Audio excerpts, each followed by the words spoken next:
चार धामों में से एक धाम जगन्नाथपुरी और एक ऐसा रहस्यमय मंदिर जहां भगवान का दिल आज भी धड़कता है।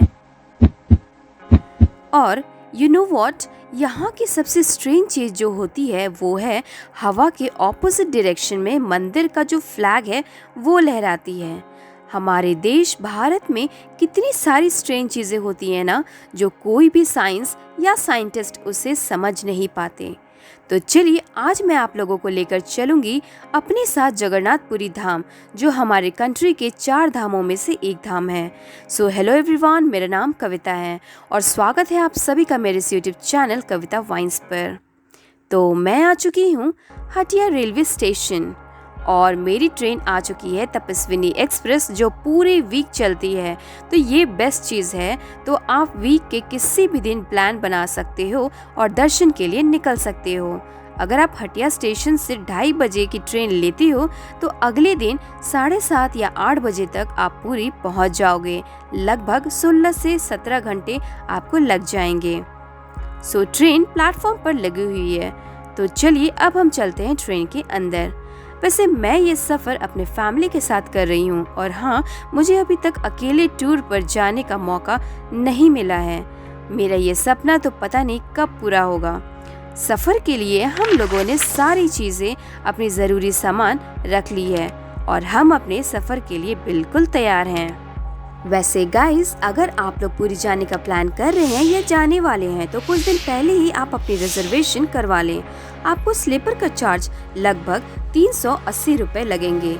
अगर मैं एसी कंपार्टमेंट की बात करूं तो थर्ड एसी में 1030 रुपये लगेंगे, सेकंड एसी में 1470 रुपये लगेंगे और फर्स्ट एसी में 2456 रुपये आपको लग जाएंगे। तो आप अपने हिसाब से टिकट्स प्री बुक ज़रूर कर लें, क्योंकि वेटिंग होने के कारण अक्सर टिकट्स में परेशानी होती है। तो फिर वैसे में आपको तत्काल टिकट्स लेनी होंगी और ये थोड़ा सा ज़्यादा कॉस्टली होता है। और अगर आपको किसी भी वजह से टिकट्स कैंसिल करना हो तो आपको रिफंड नहीं मिलती। सो अराउंड 17 से 18 घंटे के लंबे सफ़र के बाद हम लोग पहुंच चुके हैं फाइनली पुरी। यहाँ से अब गूगल मैप्स की हेल्प लेते हुए हम पहुँच जाएंगे अपने बुक किए हुए होटल में। वैसे ये कौन सा एरिया है पुरी में? जो लोग यहाँ के लोकल होंगे वो शायद समझ पा रहे होंगे। अब ये देखिए, ये हैं कुछ फॉरेनर्स यानी कि विदेशी टूरिस्ट लोग।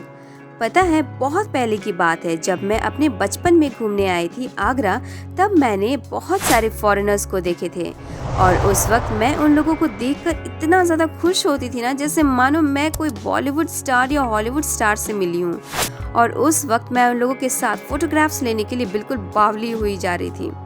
खैर, अब ये सब मेरे ख्याल से बहुत ज़्यादा कॉमन हो गया है। सो फाइनली अब मैं पहुंच चुकी हूँ पुरी के होटल में, पार्क लगून, जिसका चार्ज 1400 से 1500 के बीच है। वैसे अगर आप चाहें तो पुरी बीच के पास आपको बहुत सारे लॉज मिल जाएंगे, जिसका रेट 600 से 700 आसपास पड़ेगा। पता है, मैं ना वो वायरल पुलिस वाले को ढूंढ रही हूँ जिसका वीडियो पहले बहुत ज़्यादा वायरल हुआ था। कुछ याद आया, वो ट्रैफिक सिग्नल पे वो ट्रैफिक पुलिस वाला डांस करते हुए नजर आता था, जो सच में काफ़ी ज़्यादा एंटरटेनिंग लगता था। खैर, अब मैं चलती हूँ दर्शन के लिए, पर वहाँ के कुछ भी फोटोग्राफ्स या वीडियोस मैं आपको नहीं दिखा पाऊंगी, क्योंकि वहाँ फोन्स अलाउड नहीं हैं। सब कुछ वो लोग जमा कर लेते हैं, जैसे फोन्स, कैमरास या कोई भी इलेक्ट्रॉनिक गैजेट्स।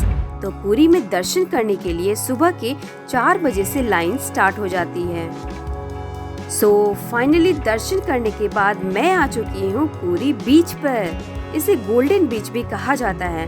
वैसे गोल्डन बीच इसे क्यों कहा जाता है, इसका तो मुझे कोई आइडिया नहीं है।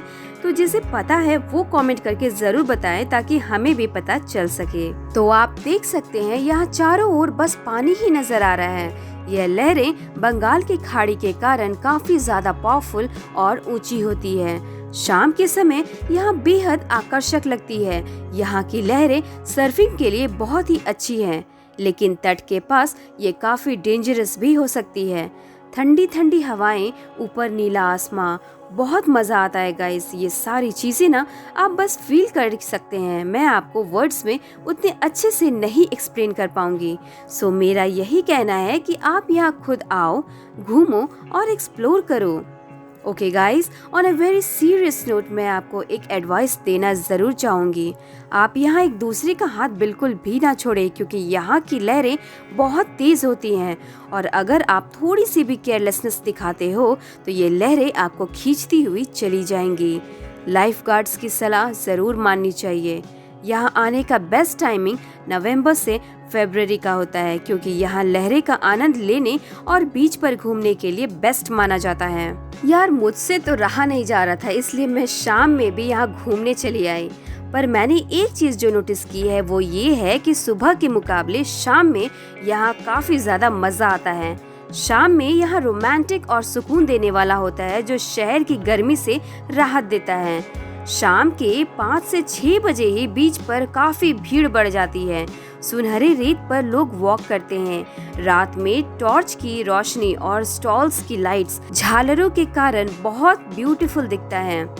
यहाँ शाम में बहुत सारे स्टॉल्स लगते हैं, जहाँ शंख, सीप यानी कि शेल्स, कपड़े, जूट के बैग्स और जूट की बनी हुई चीजें और या पारंपरिक चीजें बिकती हैं। खाने पीने की मैं बात करूं तो फिश फ्राई, ताजी तली हुई मछलियां, प्रॉन्स यानी झींगा और क्रैब्स यानी केकड़े आपको यहाँ हर स्टॉल्स पर देखने को मिल जाएंगे। इसके अलावा चाट, घुघुनी, पानी पूरी जिसे यहाँ के लोकल्स फुचका या गुपचुप बोलते हैं, वो आपको खाने को मिलेगा। कचौड़ी, बड़ा, समोसा सब मिल जाएगा। और हाँ, जो भी चाय लवर्स हैं वो लोग के लिए चाय, नारियल पानी, लस्सी सब कुछ अवेलेबल है। तो आज हमारा यहाँ दूसरा दिन होगा और आज हम जा रहे हैं कोणार्क टेम्पल, जो पुरी से 35 किलोमीटर की दूरी पर है। यहाँ से आप कार, टैक्सी या बस भी ले सकते हैं, जो लगभग 1 घंटे का समय लगता है, जो 17 या 1800 चार्ज करता है। कोणार्क टेम्पल में सूर्य देव को रथ के रूप में विराजमान किया गया है और पत्थरों को उत्कृष्ट नक्काशी के साथ उकेरा गया है। यह हिंदू धर्म के सूर्य देवता को समर्पित है।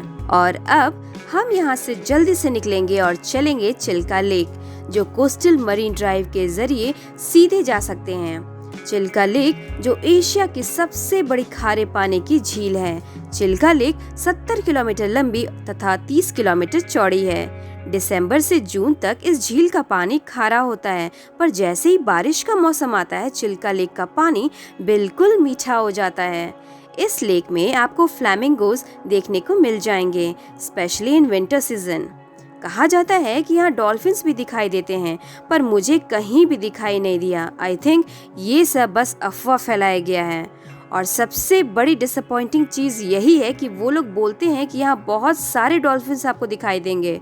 Very disappointing. बोट पर काफी सारे लोग हैं और सब बहुत ज्यादा एक्साइटेड थे कि उन्हें भी डॉल्फिन्स देखने को मिलेगा, क्योंकि बोट पर सभी टूरिस्ट्स को बैठाने के बाद हम लोगों को बोला गया था कि अचानक से कहीं से भी आपको डॉल्फिन्स नजर आ जाएंगे। तो सभी लोग आंखें फाड़ फाड़ कर इधर उधर देख रहे थे और अपने अपने फोन से रिकॉर्डिंग चालू करके बैठ गए थे, पर अफसोस हम लोगों को बेवकूफ बनाया गया था। और अब आप पहले ये वीडियो देखिए। थोड़ा साइड हट तो बाबू, थोड़ा देखेंगे। हरा वाला बाबू एकदम हरा वाला है। इसमें है नेचुरल है, प्रकृति का देन है। ये थोड़ा देर वेट, इधर दोनों का एक साथ फोटो लेना है। अरे बाबा गिरी है, मां कहां गया? वाइट होली के का। ये मछुआरे दावा करते हैं कि वे असली पर्ल्स यानी कि मोती बेचते हैं और ये तोड़कर दिखा भी रहे हैं। तो आपको क्या लगता है, क्या ये मछुआरे असली पर्ल्स, नवरत्न या मूंगा बेचते हैं? अपनी राय मुझे कमेंट बॉक्स में जरूर बताएं। वीडियो अच्छी लगी हो तो वीडियो को लाइक एंड शेयर करके चैनल को सब्सक्राइब करना ना भूलें। जय जगन्नाथ।